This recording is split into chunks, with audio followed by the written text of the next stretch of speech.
Números capítulo 33, e o versículo 44 diz: Partiram de Obote e acamparam-se em Ije-Abarim, no limite de Moabe.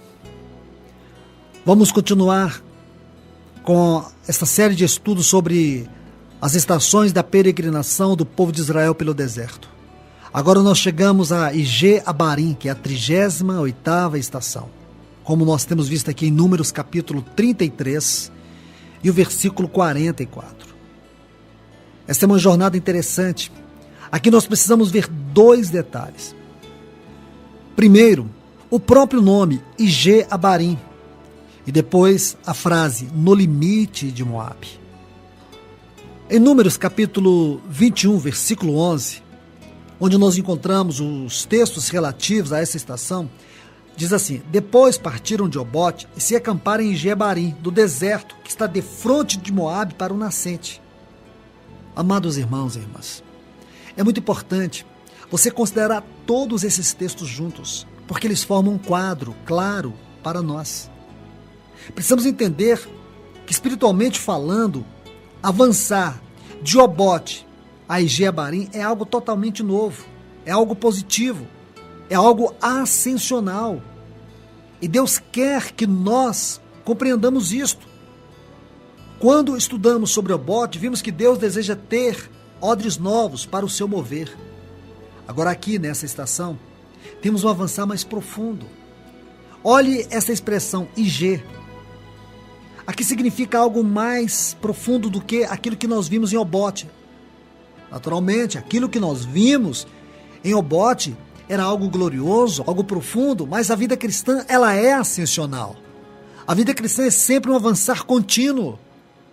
É um rio que transborda mais e mais. Então, no aspecto espiritual, significa que eles aprenderam a lição do odre, que foi a estação passada. Eles não podiam confiar na carne, na vida natural. Eles deveriam depender exclusivamente do Senhor. É isso que nos permite avançar na vida cristã. Nessa estação, há um grande significado espiritual, que é uma posição mais avançada na nossa jornada, do nosso caminhar, na nossa peregrinação espiritual. Quando você faz um exame cuidadoso da palavra Ije-Abarim, você vai notar que esta palavra vem de uma raiz hebraica que aparece em muitos contextos, como por exemplo, a palavra iniquidade, consequência da iniquidade, levar à iniquidade. Quando você quer estudar esta palavra, você tem que considerar esses termos, estas frases. Estudar esses termos antigos requer de nós extremo cuidado, especialmente no que diz respeito aos assuntos espirituais da palavra de Deus. E se você deseja estudar esta expressão ou este nome, Ije-Abarim, é importante você primeiro ler Gênesis, o capítulo 15 e os versículos 13 a 16. Vamos ler esses textos. Diz assim: Então lhe foi dito: Sabe com certeza que a tua posteridade será peregrina em terra alheia. Aqui Deus está falando a Abraão. E prossegue: E será reduzida à escravidão, e será afligida por 400 anos. Isto aconteceu quando eles estiveram no Egito. O início do estudo das estações começa aqui, o cumprimento dessa profecia. Versículos 14 a 16. Mas também eu julgarei a gente a quem tem de sujeitar-se, e depois sairão com grandes riquezas. E tu irás para os teus pais em paz, serás sepultado em ditosa velhice. Na 4ª geração tornarão para aqui, porque não se encheu ainda a medida da iniquidade dos amorreus. Queria que você entendesse esse versículo 16. Porque não se encheu ainda a medida da iniquidade dos amorreus. Então, a expressão Ije significa visitação da iniquidade, quando chega ao cúmulo. E a palavra Abarim vem da mesma raiz da palavra Abrona. Abrona quer dizer, ou a raiz dessa palavra, fala de cruz. Aqui podemos ver, no estudo dessa palavra Abarim no hebraico, que ela quer dizer regiões distantes também. Porque Israel chegou agora na fronteira de Moabe. Então esses termos são profundamente significativos, porque muitas vezes eles são abrangentes em seu significado. Ige Abarim era a margem da entrada para Canaã. Mas precisamos não somente ver a questão geográfica, mas também ver a questão espiritual. Então, quando você vê a questão espiritual, você percebe que esta raiz, ou a raiz do termo Ige, tem a conotação de ver ou de contemplar. Espiritualmente falando, é onde começa eles a ver a realidade espiritual daquilo que Deus lhes havia prometido há 40 anos lá atrás. Quando eles começam a acostumar a verdadeira vida espiritual, isto é, a viver a realidade das promessas de Deus, quando eles começam a deixar o natural, começam a discernir cada vez mais as coisas pelo Espírito, aí eles começam a ver a realidade do cumprimento das promessas de Deus. Irmãos, irmãs, a vida cristã é uma vida vivida em profundidade e não na superfície. Então você tem todo o estudo destas duas palavras, Ige e Abarim. As raízes que formam a etimologia dessas palavras. Mas retornando para Gênesis capítulo 15, versículos 13 a 16, vemos que chegou o tempo de Deus julgar iniquidades amorreus. E o seu povo foi preparado no deserto para entrar nesta batalha contra o inimigo e expulsá-los de lá. Chegou o tempo dos gigantes serem expulsos da terra para que o povo de Deus estabeleça o reino de Deus em Canaã. E Deus escolheu quem? Deus escolheu o seu povo para julgar os amorreus. Isto é muito impressionante. Quando você lê em Números, capítulo 21, versículo 11, onde diz que o povo de Deus, eles acamparam em Ige Abarim, no deserto, que está defronte de Moabe para o nascente. Eles começaram a ir até o oriente, para o lado do sol nascente. Agora, veja, meus amados irmãos e irmãs, que interessante, porque esta é a fronteira oriental do nascimento do sol, ou seja, o nascimento do sol é como dizer, agora, já o que era natural, aquilo que era obscuro, terminou. O sol, que biblicamente é uma figura de Cristo, nos é revelado aqui. Eles chegaram até o oriente, na região da fronteira, no lugar do nascimento do sol, para entrar em uma nova experiência espiritual. Então você vê como Ige Abarim nos fala de algo extremamente profundo, no tocante à realidade da vida espiritual. Agora eles podem contemplar a realidade espiritual. E quando eles chegam neste lugar, é o lugar do nascimento do sol. O Senhor Jesus é o sol da justiça. Mas o propósito de Deus em ter preparado este povo durante todos esses anos é para que eles fossem as ferramentas de Deus para Deus exercer juízo contra os amorreus. Agora eles vão entrar numa guerra. A guerra que eles vão enfrentar não é contra Moabe. Se você segue estudando, você vai ver que os moabitas foram vencidos pelos amorreus. A guerra deles era contra os amorreus.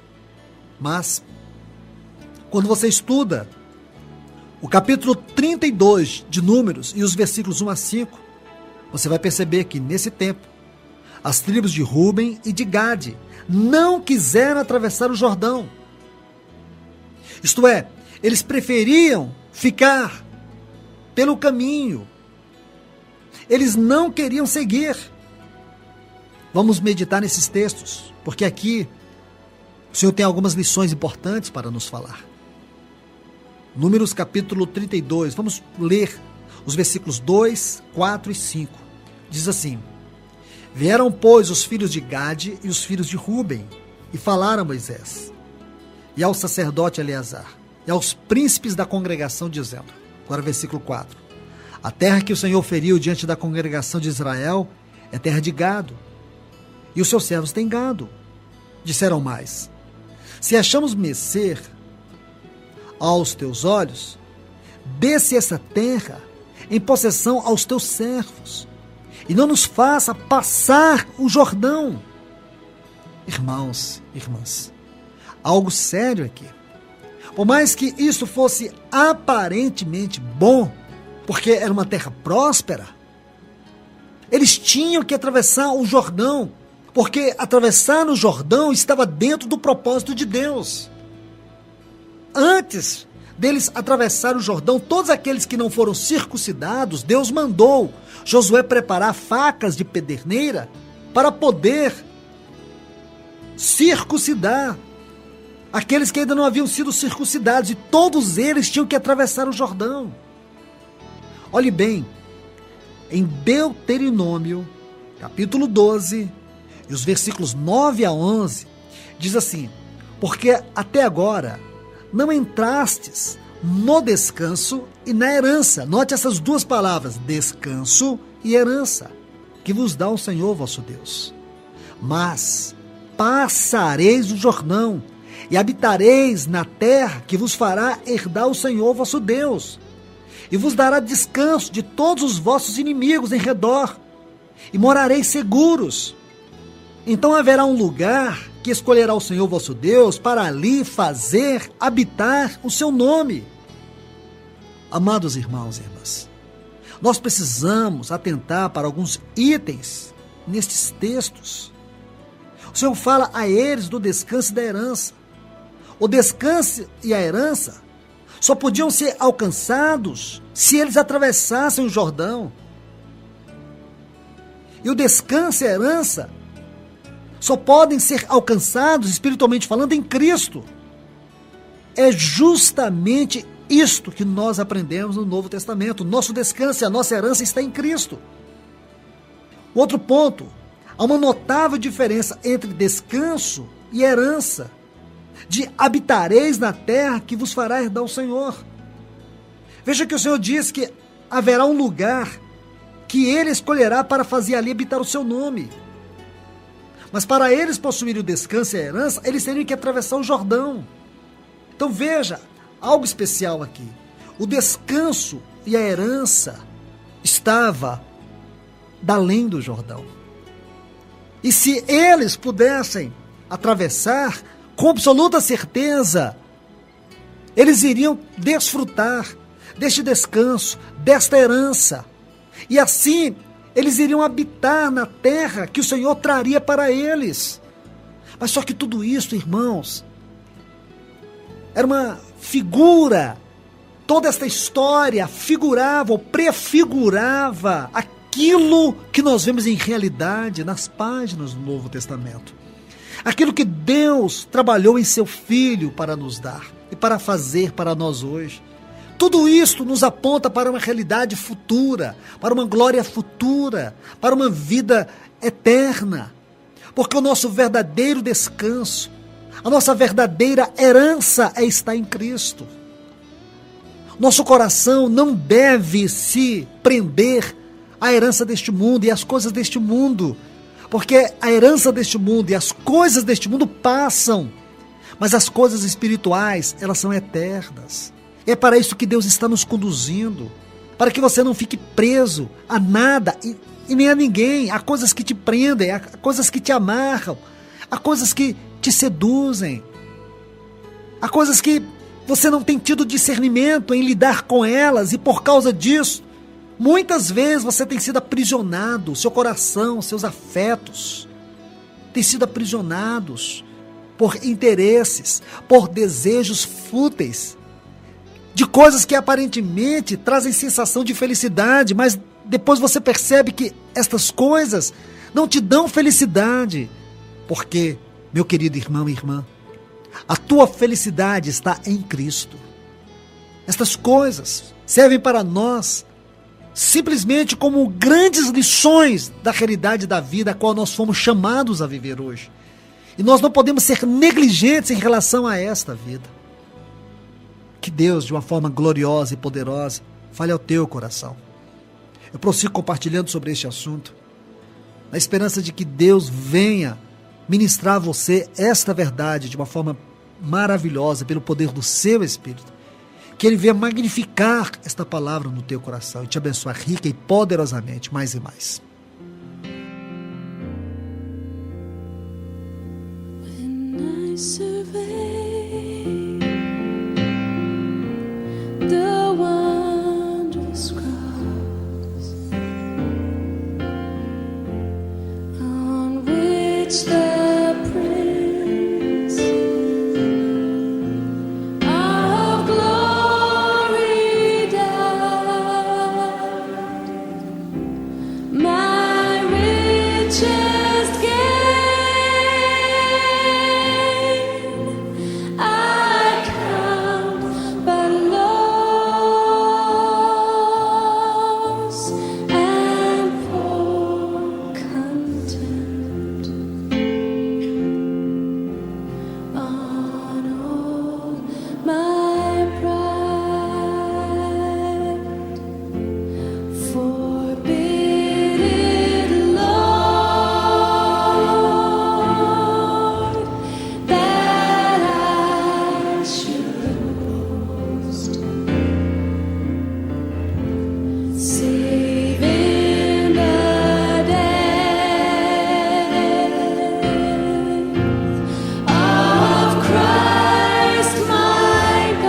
Pai, em nome de Jesus, eu te louvo, Senhor, por tudo aquilo que Tu és. Senhor, nós não nos cansamos de Te dar graças por tudo que és. Obrigado, Senhor, pela maravilha do Teu amor, pela maravilha da Tua misericórdia e graça. Senhor, que nossos olhos estejam abertos pelo colírio da Tua palavra, para entendermos aquilo que o Senhor está fazendo na nossa vida, para entendermos o significado da nossa jornada, da nossa peregrinação. Senhor, que nós tenhamos discernimento, os nossos olhos abertos, para que nós não venhamos ficar presos pelas coisas deste mundo. Porque há muitas coisas aqui nesta terra, neste mundo, que tendem a nos aprisionar. Precisamos desfrutar e experimentar mais e mais da Tua graça e do Teu amor. Nos abençoe ricamente em Cristo Jesus. Senhor, nós precisamos atentar que o Senhor tem nos preparado para uma batalha. Mas o fruto desta batalha está no descanso e na herança em Cristo Jesus. Nós não podemos ser negligentes, nós não podemos fugir da guerra, nós temos que entender a natureza das provações, privações, tribulações, sofrimentos pelos quais temos passado. E saber que a Tua boa mão está nos conduzindo, nos fortalecendo, nos enchendo de Ti mesmo. Dá-nos visão espiritual, Senhor, para que nós venhamos ter discernimento sobre todas as coisas que nos cercam. Abençoe o Teu povo com a Tua palavra, eu te peço, em nome de Jesus. Amém.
Quero continuar nosso estudo de ontem, quando estivemos estudando sobre I.G. Abarim. Esta aqui é a 38ª estação da peregrinação do povo de Israel pelo deserto. Aqui agora nós vemos que nessa estação Deus vai cumprir aquilo que Ele falou a Abraão lá em Gênesis, no capítulo 15, os versículos 13 a 16. Quero fazer novamente essa leitura e quero que você preste atenção. Então disse Abraão, aqui Deus está falando a Abraão. Então disse a Abraão: saibas de certo que peregrina será a tua semente, em terra que não é sua. Servi-lo-ás e afligi-la-á 400 anos. Mas também eu julgarei a gente, a qual servirão. Depois sairão com grandes riquezas, e tu irás a teus pais em paz, em boa velhice será sepultado. E na 4ª geração tornará para cá, porque a medida da iniquidade dos amorreus ainda não está completa. Meus irmãos e irmãs, é interessante compreender que Deus, Ele representa a sua obra com 2 palavras-chave: edificação e guerra. E nós temos que entender isso porque essa estação, I.G. Abarim, nos fala disto. Esses textos aqui de Gênesis capítulo 15, os versículos 13 a 16, são textos que estão relacionados com essa estação.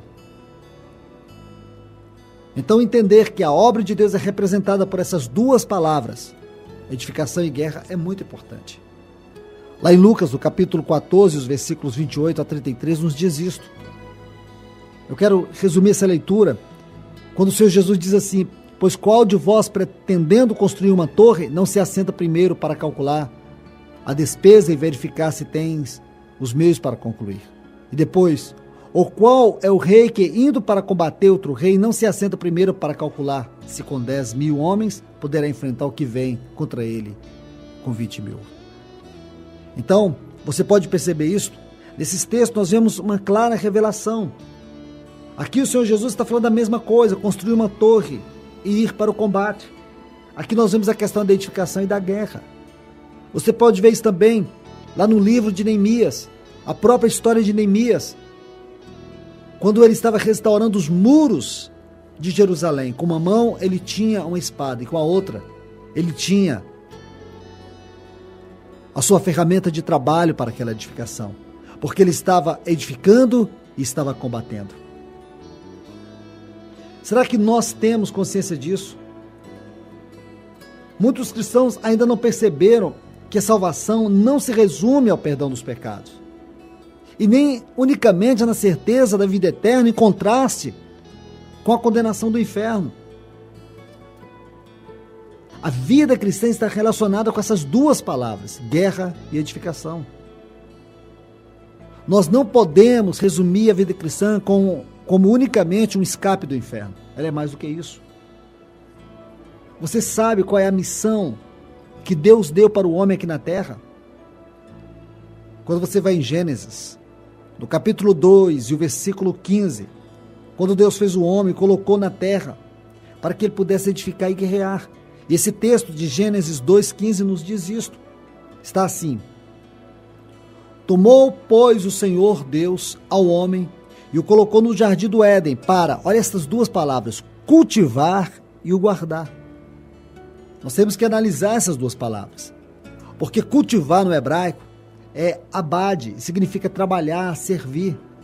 Esse termo está relacionado com a edificação, mas diz também para guardar. No hebraico o termo aqui é chamar, que significa manter vigilância, proteger. E este termo está relacionado com a guerra.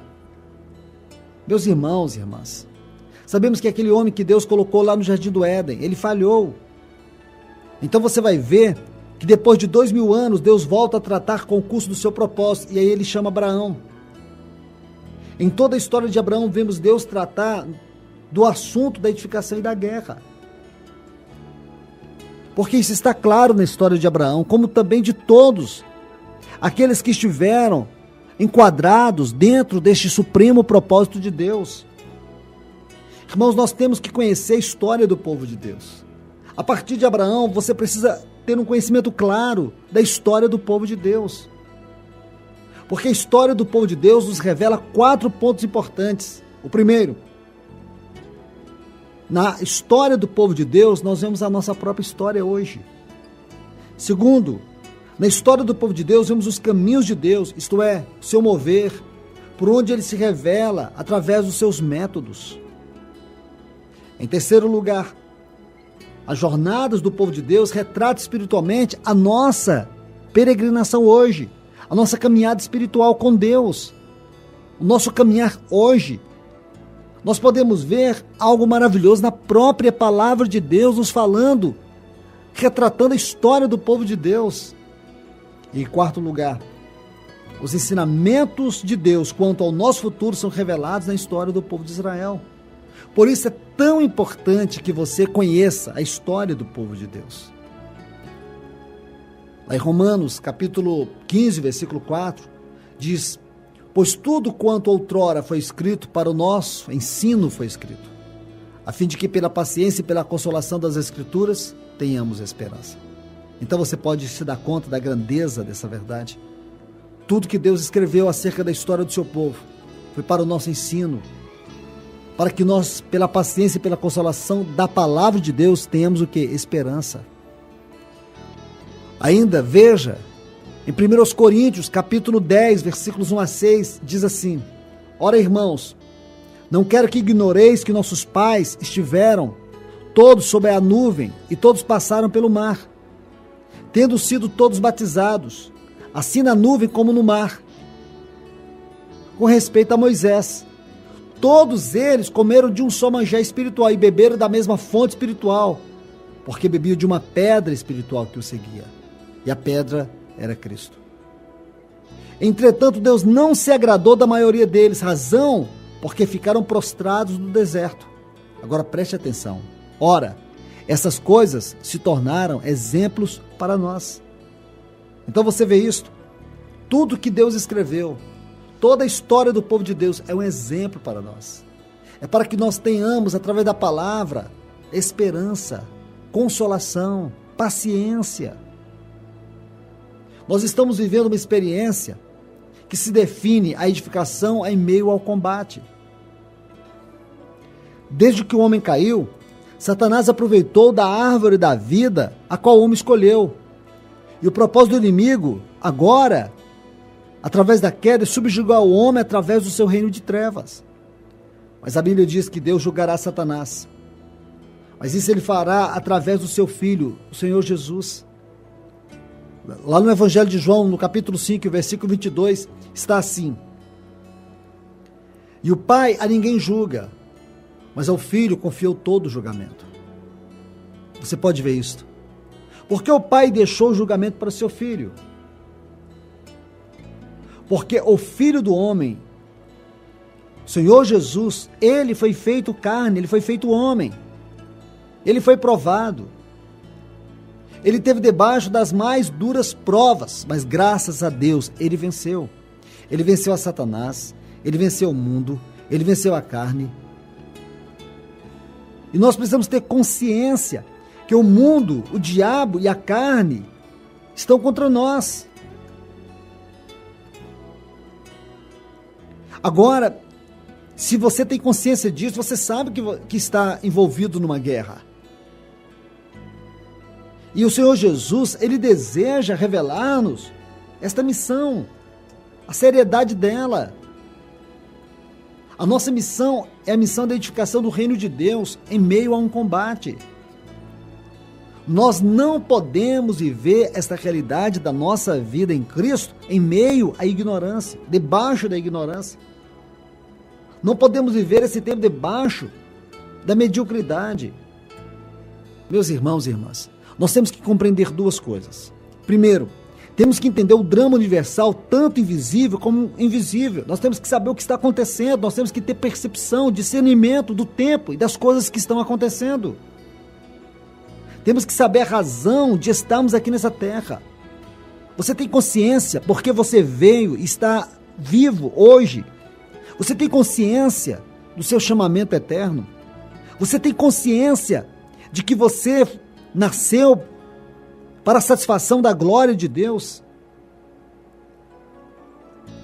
Se você não tem consciência, você está completamente equivocado em relação ao sentido exato, claro, daquilo que você chama de vida.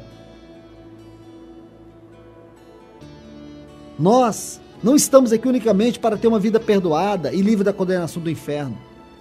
Estamos aqui para algo maior. Não é simplesmente ter uma vida cheia de saúde, tendo dinheiro, casa, carro, vivendo do bom e do melhor. Não é para isso que estamos aqui nessa terra. Essas coisas podem ser consequências, mas nós estamos aqui para honrar a Deus, porque Ele um dia julgará o inimigo. E então hoje Ele está nos preparando, nos capacitando para esse tempo, o tempo do seu juízo. E eu e você estaremos com Ele nesse tempo, estaremos desfrutando desta verdade. Em 1 Coríntios, no capítulo 6, os versículos 2 e 3, Paulo diz assim: Ou não sabeis que os santos hão de julgar o mundo? Ora, se o mundo deverá ser julgado por vós, aí depois ele diz: Não sabeis que havemos de julgar os próprios anjos? Então agora você começa a entender o que significa essa estação aqui. Porque o significado de Ige Barim é muito significativo. A palavra Ige significa visitação da iniquidade quando chega ao seu cúmulo. E a palavra Barim, ela vem da mesma raiz hebraica de Abrona, que quer dizer cruz. Então você começa a entender algo maravilhoso. Eles estão em Jebarim, e Jebarim era a margem da entrada para Canaã. Eles estavam prestes a passar pelo Jordão, para o outro lado. Então, Deus, Ele revela para eles algo maravilhoso. Isto significa que, espiritualmente falando, todos aqueles 40 anos que eles passaram no deserto, Foi o tempo que Deus preparou eles para que eles fossem usados por Deus como instrumentos do seu juízo contra essas nações. Porque foi isto que Deus falou para Abraão. As palavras de Deus para Abraão descrevem isto. Se você ler os versículos 13 a 16 de Gênesis 15, você vai notar com clareza, Deus está dizendo isto. Que a descendência dele será uma descendência peregrina. E que essa descendência seria escrava lá na terra do Egito. Mas um dia Deus viria para visitar o seu povo e ele julgaria esta nação. E esta nação, que é o Egito, nós podemos ver hoje que tudo isso aconteceu. Aí Deus diz: e tu irás para teus pais em paz, e em boa velhice serás sepultados. Aí diz: na quarta geração tornará para cá. Isto é, porque Deus está falando com Abraão em Canaã. Porque a medida da injustiça, da iniquidade dos amorreus não está ainda completa. E se você estudar sobre os amorreus, você vai saber que este povo foi um terrível inimigo que Israel teve que vencer. Os amorreus eram um povo pagão, perverso. Este povo terrível tinha que ser julgado por Deus. Deus, ele falou acerca do juízo dele sobre este povo aqui nesses textos, isto é, no versículo 16 do capítulo 15 do livro de Gênesis. E agora, quem é que vai participar desse juízo de Deus? Aquela nova geração que passou pelo Jordão, que experimentou o corte daquelas facas de pederneira que fala do trabalho da cruz. E agora eles vão julgar essas nações cananéias, especialmente os amorreus. E é isso que significa a brona, o juízo de Deus, espiritualmente falando hoje, contra o mundo. O juízo de Deus contra os principados de Satanás. A Bíblia diz em Romanos 16, 20 que o Deus de paz esmagará Satanás debaixo dos nossos pés, da sua igreja. Você precisa compreender o nosso lugar nesse juízo divino contra o mundo, contra os anjos. Eu creio que o Senhor está falando de uma forma muito clara para nós, e nós precisamos entender isto. No próximo estudo eu quero estar abordando mais especificamente sobre isso, para que nós venhamos compreender a riqueza, a grandeza, a maravilha de toda esta verdade. Que Deus fale e abençoe você através desta palavra.